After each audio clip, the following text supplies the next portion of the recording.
That is one big pile of shit. All right, number 13 is Dolores Claiborne by Stephen King, and the movie stars Kathy Bates and Harry Dean Stanton. Sometimes, Dolores. Sometimes you have to be a high-riding bitch to survive. And we saw the movie first, and it was pretty good. And then I read the book, and the book is kind of frustrating to read, but it's also a very interesting literary challenge because it's written, it's first-person narrator, which there's nothing unique about that, but it's completely told from Dolores gets picked up at the police station because they think she killed the old woman who employed her.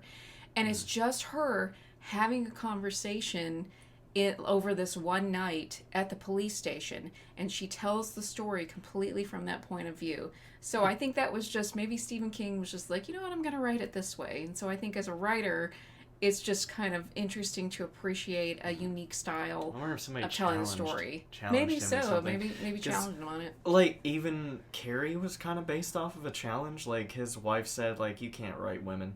And he's like, oh yeah? Bet. And that's the book that made him famous. Yeah, so... So, yeah, and the book is good. Kathy Bates was also in Misery, which she's awesome in that, too. And that one, I don't remember if I read the book or not. I read a lot of Stephen King, but it's been a long time. But, yeah, Dolores Claiborne was a good adaptation. Her husband is awful. He deserves what he gets. So, let's move on with more Stephen King. Number 14 is The Stand, the 1990 version. M-O-O-N. That spells deaf and dumb. Not the new NBC TV version. Which we haven't watched, but based on the casting, it doesn't... No, and we talked about this in one of our earlier episodes. I think when we were talking about the Left Behind movies, we talked about The Stand. So we don't need to go into huge amounts of detail, but was that book longer than it? It's over 1,000 pages. It's like 1,200 pages? Something like that. It was released 3 different times because he kept going back and, like, getting his, like, this is the director's cut. This is the unedited cut. Like, yeah. He kept getting that moment because I guess at first they were like, no one's reading your fucking tome, all right? You get 800 pages. And he's like, fine. I don't know what he cut out because I feel like everything really needed to be in there after having read it. Mm-hmm. Huge cast. But unlike J.R.R. Martin, who gets 1,000 books, he only got the one. Interesting way to take, like, the apocalypse, rapture, good versus evil, God and the devil way. Like, not too... It evokes that, but it's not like these are allegories for, like, this story that you've heard of from the Bible and this story, whatever. But having watched the Left Behind movies, we talked about the Randall Flagg character because Randall Flagg really is kind of the Antichrist. There's this huge disaster. There's a pandemic. Who would have thought? There's a disease that wipes out, 99% of the population, Captain Trips. And then evil arises to take power, and there's a force of good as well. And, okay, so good parts about the series. The book is better.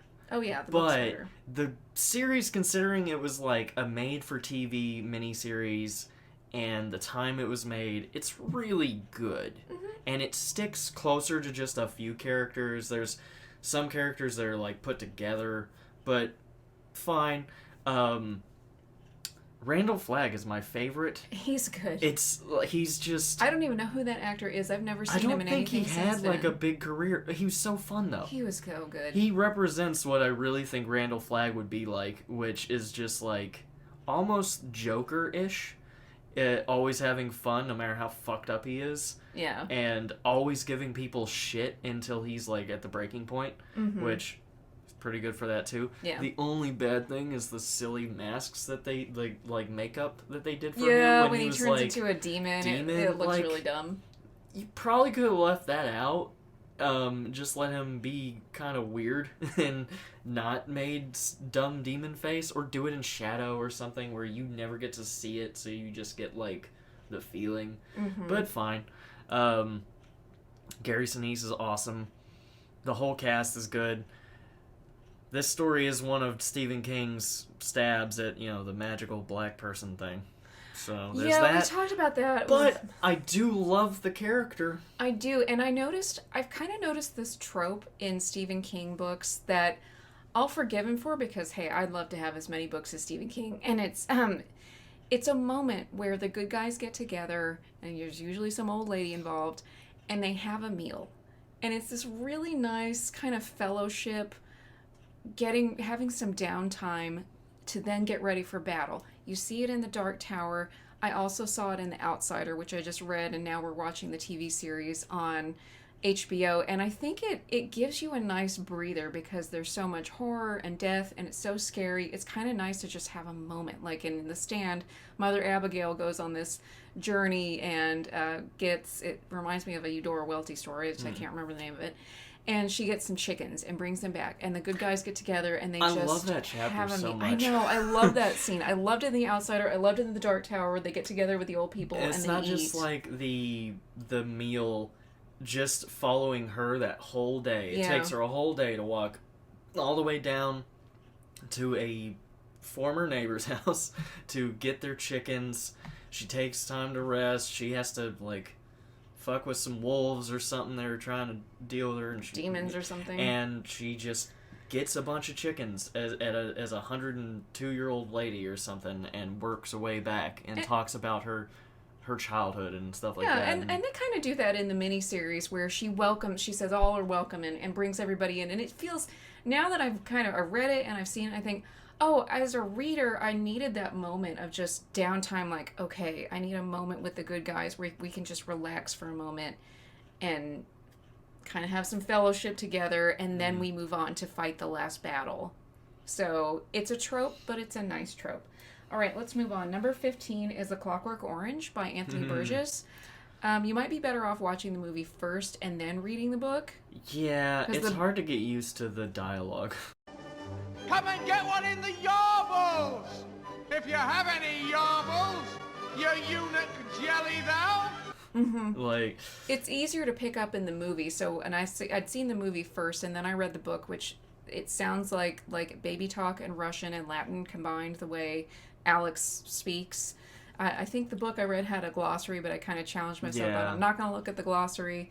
I'm just going to read the book. And I liked the book, but I think this is Kubrick's best movie because it's so Kubrick. And I think this one is more, it's not fun because there's so much bad stuff going on, but it's you might as well watch the movie. I think this is better than the book. Very entertaining. Yeah.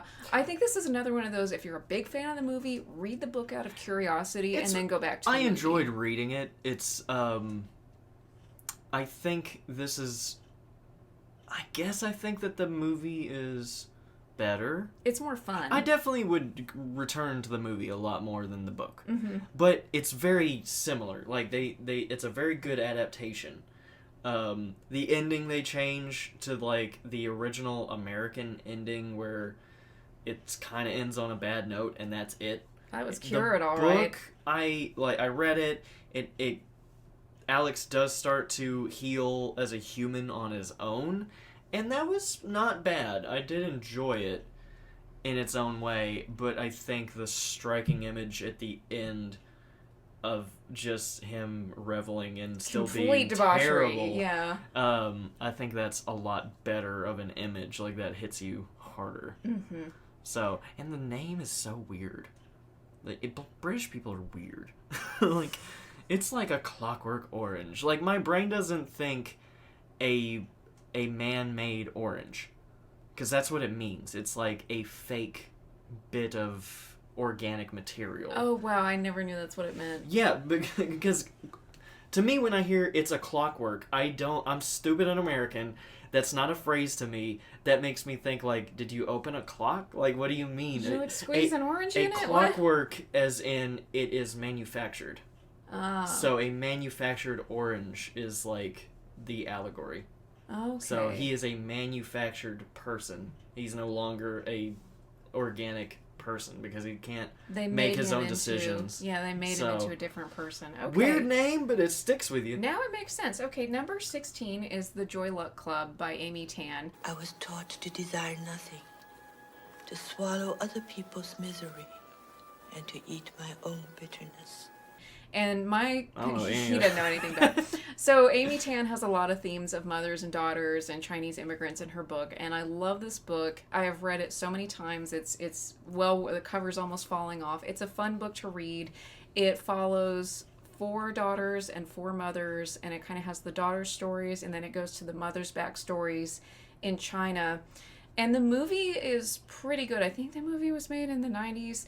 And the casting is pretty good. There aren't really huge names in it, but the casting is pretty good. They pretty look like how I pictured it, and it's pretty true to what happens in the book. I think the book is better. And Amy Tan's a great writer. I've read several of her books. So, and then fun fact, I think she and Stephen King were in a band for a while. Like, just all the writer friends got together and they played music. So I reckon this is one where it's kind of on par with, it's like Lonesome Dove. Like you're going to get something good either way. So read the book, watch the movie. It does the book justice, but I still think the book is better. So number 17 is Jurassic Park by Michael Crichton. That is one big pile of shit. With my other favorite animal, dinosaurs. Now, I haven't seen the latest Jurassic Park movie, which looks terrible. The first one was so much fun to watch in the theater. My mom and my brother and I were up visiting my grandparents in Pennsylvania, and I think we were just looking for something to do, and the movie had come out. And I would not mind seeing that if they ever did a re-release. Like in the theater, yeah. Yes. The kitchen scene with the velociraptors is so scary. And now there are some things, it's almost like Jaws, where they kind of, and it's Steven Spielberg, so they popcornify some of the book to make it more cinematic and fun. And I agree with some of those choices. There are things in the book that happen, and they go in way more into the science in the book. There are characters who die in one setting who don't die in another. So they make some of those changes. But I think to make it a big, fun, blockbuster movie, he made the right decisions on what to change. So this is one where read the book if you're okay with some sciencey stuff, if you like dinosaurs, read the book because Michael Crichton's a great writer. And then The Lost World, the book is way better than the movie. And it's scary as hell. But the movie is still a classic. It is so much fun. I've never seen anything look as real as those freaking dinosaurs. And also, it's still the best CGI. It's not CGI, though. They're animatronics. But not all of it. Like, I know I've seen the making of where the pieces that were, like, animatronic. Like, they had the T-Rex head that was smashing through the glass and all that stuff. But it's not all animatronic. The wide sweeping shots of them in the fields and stuff. Oh, okay. That's CGI. And then nothing. And that was 1993, and no CGI has ever looked as good. Yeah. Lord of the Rings looked pretty good when it came out. I'm sure it still looks. The CGI they have now looks terrible, but because they overdo it with CGI. Won't be boomery, but yeah, true. It just looks bad nowadays. I don't know why. Take more time. I don't know. Make it half and half again. Yeah. Do a little bit of CGI, a little bit of real stuff. Book series, read both Jurassic Park and The Lost World. They're both incredible. Movies, watch the first one. Yeah. All the other ones suck. Third one was alright. Third one was okay. Second one was really bad. Jurassic World, whichever one we watched. The newer ones are shit. The newer ones are awful. If you want a good, like, hate watch, guilty pleasure, laugh at it, although I did have a moment where there was the island, volcano island. Yeah, there was a volcano going off, and this brontosaurus was like screaming, and I started crying. I felt bad for the dinosaur. What if he had a memory though of the original asteroid? And he's like, not again. It's happening again. Okay, let's bring it down a notch and make things awful. Number 18 is You. Is this Joseph? Joe. Am I just texture here, Beck? No, Joseph. Just Joe. By Carolyn Kepnes, and I have watched the Netflix series starring Penn Badgley, and I found the book at Half Price Books, and I was like, oh my god, I just devoured the book. And season 1 of the Netflix series pretty much follows the book. There are 2 more books in the series. There's one called Hidden Bodies and another one called You Love Me. And the show deviates around season 2. Season 2. There are characters from season 2 in the book, but it goes off in a different direction. And again, this is kind of like Jurassic Park. I'm okay. I kind of wish, like, I think they could have followed the source material, but I'm okay with the choices they made into season 2 and season 3, and I'm dying to watch season 4 when that comes out. I haven't watched or read any of it. So, and it's all told from, I can very much picture, like, Penn Badgley being this character. It's all told from his perspective, and in the first book, he always addresses you, the woman he's obsessed with. Like, you walking into the bookstore and you're wearing a sweater, and she can keep that style of narration up the entire time. The second book is more just traditional narration, and then the third one he has a new obsession, and so he's always talking about you and your husband and your daughter, and I'm talking to you, and so it's creepy, and I've never read anything like that. So Carolyn Kepnes, I don't know if she's written other things besides this series, but she's definitely an author to check out, and the show is awesome on Netflix. Season 4 is coming out soon, so I'm excited about that. The last one on our main list is number 19.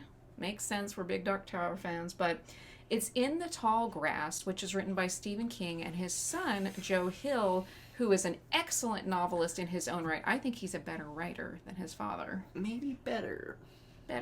So in Horns, we're going to talk about Horns in a second. And I've been reading Nosferatu. It feels like Stephen King. It does feel like Stephen King. So I won't judge him anymore based on that. Those are the only two I've read. Horns was written awesome. And Nosferatu feels too much like Stephen King to me. And it actually references the Stephen King universe. Yeah, but then there's another book he wrote called Heart-Shaped Box, which is another good one. But this one was a novella written by Stephen King and his son, Joe Hill. And I remember I was reading it. I was laid up in bed, I think after my first knee surgery, and I had to do a lot of leg elevation and ice packs, so I had a lot of books downloaded on my Kindle. And I downloaded this one. I remember laying in bed in the summer in the bedroom just like, what the fuck is going on? And they made a movie of it. I think it's on Netflix. Yeah, it's on Netflix. Because Netflix makes everything. Patrick Wilson is in it, because of course he's in everything horror. And it's a pretty good adaptation. I don't want to judge it on the source material because it gets kind of dumb right at the end. But it's one of those things where they sort of write themselves into a corner. So you're like, well, what else are you going to do? I think sometimes the problem with Stephen King is he answers your questions. And there's sometimes horror is so hard because if you give away too much, people are going to be like, well, that's stupid. And if you don't give them anything, they're going to be bitchy. Like, well, why? Why did it happen? I'm not exempt. I want answers too, sometimes. But sometimes there is no good answer that's really cool and quippy and, like, just smart. So it comes off stupid. but the journey with it and the ending is still... Yeah. So this is not for the faint of heart, the book or the movie. I think the book even more so reveals the worst, like the most horrible thing that happens. It's revealed a little bit better in the novella than it is in the movie. I kind of had to explain it to AJ because I had read it and I'm like, oh no, they're doing this. Nope. And it's not as obvious in the movie. So I'd say maybe lean a little more towards the book if you just want to ruin your afternoon. Yeah. So that's our official list. We've got 2 honorable mention I just want to mention quickly. The Help by Catherine Stockett. I read the book first and then I watched a movie, and that's one with multiple narrators. It takes place in the 60s. There's segregation, and it's the story of kind of the rich white housewives and their black maids, and one girl who wants to tell the story of the black maids. And so the movie's pretty good. There is a famous meme of a woman carrying a pie that comes from that. And so now I know what was in the pie. But I think the movie's good for like a feel-good Lifetime movie kind of thing, like a chick flick almost. The book is better, but the movie's still pretty good. So, and the second one is Lolita by Vladimir Nabokov, and this is some of the most horrible subject matter ever, written in the most beautiful way.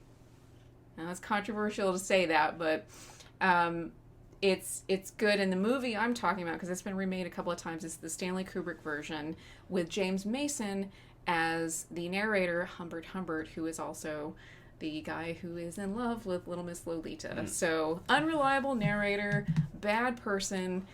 He's not likable, but he is kind of likable too. And James Mason is so weird and creepy the way he does it. So, still read the book above that. But if you're gonna watch a movie adaptation, watch the Stanley Kubrick black and white version. Yeah, I don't think that you can do... that story's never gonna get a really good adaptation. It's impossible. Just is. Okay. I have one that I just thought of that I'm gonna... It almost... I don't want to fuck up our 19, because, you know, all that Stephen King... This is honorable mention, then we got dishonorable mention. So, okay. One Who Flew Over the Cuckoo's Nest. I recently listened to the book. The movie is way better. You still get pretty much all the same story. The book is from the point of view of Chief, the Native American. And it's weird. Like, I sort of get why he did it. The writer, he gives you that schizophrenic in the mind of a possibly schizophrenic person thing going on, because the chief is in there because he believes there are forces that are working to take over the world, kinda like basements of tapes, listening to everybody and all of it, and that's why he doesn't talk, even though he can. Everybody thinks he's a mute. If he did that with, like, and kept moving through different characters, that would have been more interesting to me. I got bored always staying with this one character with his weird dreams that I never totally understood, and also I didn't care for the racism. Like, it feels like I don't like it. Let's put it that way. I know it's from the point of view of the chief, but it's still a white dude that wrote it, and the way he refers to the black boys, and like the way he talks about the way they look, the way other groups of people look and act and talk, I don't feel like it's necessarily accurate, and it's definitely insulting. Is it like when white people are like singing along to a rap song and they are like, can I say the word? Can I say the word? It's like, I can say the word. And like, no, you can't though. No, is it one of those like, just, I'm going to write about black people like this? It's just flat out this character talking about like stereotypical, like what's known as stereotypical features of different groups, not just the black guys, like every single group, and it sounds so racist that so it's hard to get past. It's hard to listen to. Yeah. So watch the movie; it's better. Okay. Also, I have 3 quick fire ones. This is kind of this is honorable mention because it's kind of cheating. The Prince of Egypt.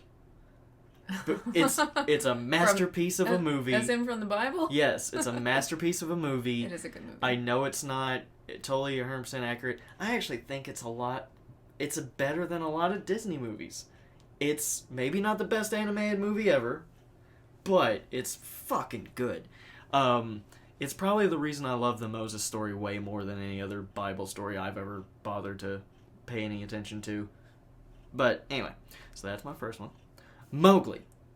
Yes. Great. We have a whole video on all of the Jungle Book adaptations. All the ones worth paying attention to. So go and watch that. But Mowgli, it's got the dark shit from the book. It's got all of that. It's got the sort of the language thing going on that's sort of unique to the book. It's not 100% accurate, but it's really good. It's a little more grounded. Because nobody ever goes for the whole, he's 10 or 12, but he's, strong as a fucking bull or whatever and beats the shit out of grown men all the time. And the last one, Hunchback of Notre Dame. Read the book.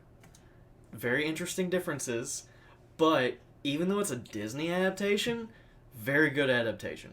It gives you, like, the weird creepiness of Frollo, and doesn't give you as much of the fucked up relationships between people, and the book is way darker. And it will take you a minute to get through the book because it's a slog. Victor Hugo talks way too much. There's a whole chapter I just skipped because it's just about Quasimodo looking over the city. And not anything happening, just the layout of the city. I didn't give a shit. I don't care. But there's other characters that aren't in the movie that are really interesting, like Esmeralda's fourth suitory persona, who is the only one that she's actually, like, engaged with, sort of, even though she's not interested in him at all. She saves this guy that is sort of one of the driving forces of the book. So he was fun. But, yeah, you can read both. I know I'm a Disney kid, grew up in the 90s, Renaissance, but I'm gonna come back to that more than I will the book, but the book is worth reading. Mm-hmm. Anyway. So I've got 3 dishonorable mentions where you definitely shouldn't watch the movie. The first one is The Dark Tower. Oh my god, why was this movie even made? With Matthew McConaughey and Idris Elba, who I'm sorry, Idris Elba, I just don't like him. He's a grouch in everything, and he's cranky, and he's bored, and he's boring. So, The Dark Tower needs to be an HBO series or an animated series or something big and epic. And I mean, they're making TV series for everything these days. Make a TV series of The Dark Tower. It's a 7-book series. Yeah, there was an animated Spawn series from HBO. Give us something like that. Yeah. Like, it's so fantastical in its own sort of way that I'm afraid of it being a live action thing, that I want it to be animated just so I really get every single detail. Although, if it were live action, Josh Brolin. Yes. As Roland. It has to be. Has to be. Although, okay, Matthew McConaughey is in the Dark Tower movie as the antagonist. If they put him as Roland, I could take it. I couldn't. I would be okay. He's scrawny and short and not intimidating. I refuse. Okay, so Josh Brolin it is. He was an awful... we thought he'd be like, okay, he might be a good He's Walton, Randall Flagg, whatever. Walter O'Dim. He's not. He's just boring. The only funny thing the only part I like in this movie, and it's like an hour and a half long. It's not even that long of a movie. Like, how did you have 7 books and make it... So, the only characters they really have are Walter, the bad guy, the wizard, and Jake, the boy, and then Roland, the gunslinger, who's played by Idris Elba. And so there's a part where Walter kills Jake's mom, and he takes the ashes after burning her body and makes a big smiley face on Jake's wall. That didn't happen in the book, but I thought it was hilarious in the movie. Yeah, and don't talk. Don't breathe. Don't breathe. He Yeah. would just look at people and say, Just stop. don't No, breathe. he'd say, stop breathing. And they just die. So I'm like, if I had that power, that'd be nice. But he's supposed to enjoy how he makes people feel unnerved. Yeah. Like, he's... As long as you're unhappy, he's happy. As long as you feel creeped out, he's, like, giddy. Mm-hmm. He doesn't do that at all. Also, Ooh. fucking ruined Roland. You Ruined Roland. Now, okay. I'm not even one of those people that's like, why is he black? I don't care if he's black. I mean, I think it's a little weird because there's Susanna, and a big chunk of her character arc is what she had to deal with being black in the 60s. Yeah, So- and feeling hatred towards Roland as the white The gunslinger white who man that she comes- can't trust, and Yeah. so that kind of interferes with that, but and his bright blue eyes. she's not in there. No, so. they don't have the Susanna character or Eddie. I've heard in a theory that this is a sequel to the book series. Like, this is after the series, and this story is one of the alternate versions of... I won't say the ending of the books. It's really weird, but also kind of interesting. But it's one of those. Okay, I think that's some backpedaling because they probably got so much terrible criticism. Even for it. They're that, like, no, it's it's not the real awful. Dark Tower. Roland, if you said he wasn't a gunslinger and insulted him as a gunslinger, he would fuck you up. He would shoot you. If he didn't kill you, sometimes he doesn't always kill people to piss him off. He is like a kind of a knight errant. He would still fuck you up. You do not disrespect the fact that he is a gunslinger. If nothing else, he is a gunslinger. In this movie, we get the generic, like, I'm not a gunslinger anymore. I'm sad about, I failed. He's so whiny. Roland, above anything, would never give up being a gunslinger. He Never. He has a mission, and he will let everybody die around him before he gives it up, which is one of the most interesting parts about him, because he's kind of really just a terrible person, but also the hero. He's so committed to his quest. And so Idris Elba just, like, whines and says, like, I can't be a gunslinger Don't call anymore. me a gunslinger. I'm not a gunslinger. Like, bitch. The real Roland would punch you in the mouth. Yeah. And then you'd be like, get up, you pussy. You're a gunslinger. As far as I've seen there's some bad Stephen King adaptations out there, mostly really because bad. they were made in the 80s and 90s. But this is probably the most insulting. Yeah. The kid that played Jake was pretty good. Yeah, he pretty much looks like how I picture Jake. Okay, let's move on. Horns, which I feel kind of bad about putting this one in here. Yeah, but... This is based on a book written by Joe Hill, who is Stephen King's son. I saw the movie first, and Daniel Radcliffe is in it, and he's really good. Yeah, he's great. And so when I saw the movie, I'm like, oh, wow, this is amazing. I love the concept of it. I love the acting. And then I read the book. And man, is that a good piece of literature. When we went back and watched the movie, and we're like, this is kind of trash. It felt like cardboard. It's not, that's it. It's cardboard. It's just the cutout of the book. The characters outside of Iggy, Daniel Radcliffe, are just cutouts of what they're supposed to be in the book. There's no nuance. There's none of the creepiness with the best friend with the one eye that is a psycho. Lee. Yeah. Won't give anything away, but it's just like they sucked all the best, most interesting parts out of it and just gave you like the bare details of what happens. The bullet points. So I'm sorry, Daniel Radcliffe. He did a great job with what he had, but I don't think it did the book justice. It's so just weird that read the book. It was good enough for us to first time watched it just be like, oh my god, this is really great. But then you read the book and then go back and you're like, what the fuck did they do? It's like going back to watch Game of Thrones after you've read the books. And you're like, what? Yes. Kind of falls short. So let's do the last one. The Picture of Dorian Gray by Oscar Wilde. And just not anything in particular, but there's never really been a really good adaptation. Now, I think there was one in the 30s or 40s, which I haven't seen, but I'm guessing it's not going to be great. And one of my little nitpicky things is whenever you see Dorian Gray, like the League of Extraordinary Gentlemen, whatever, he always has dark hair. Every time. And they talk about his blonde curls in the book. We watched one recently, and I don't even remember who played Dorian because I didn't like him. But Colin Firth was... I almost said Colin Farrell. That would be interesting. Colin Firth was Lord Henry. Yeah, it was the kid that played Prince Caspian. I don't remember his name. Oh, well, whatever. Yeah. He wasn't memorable. What I liked about it, and they even deviated from the ending, is that Lord Henry was really like almost too obnoxious and too aggressive at the beginning. Yeah. But when they show him as an older man, I really liked... Colin Firth is not how I picture Lord Henry, but his acting as an older Lord Henry he's kind of backed off a little bit, and maybe he's kind of regretting some of his decisions.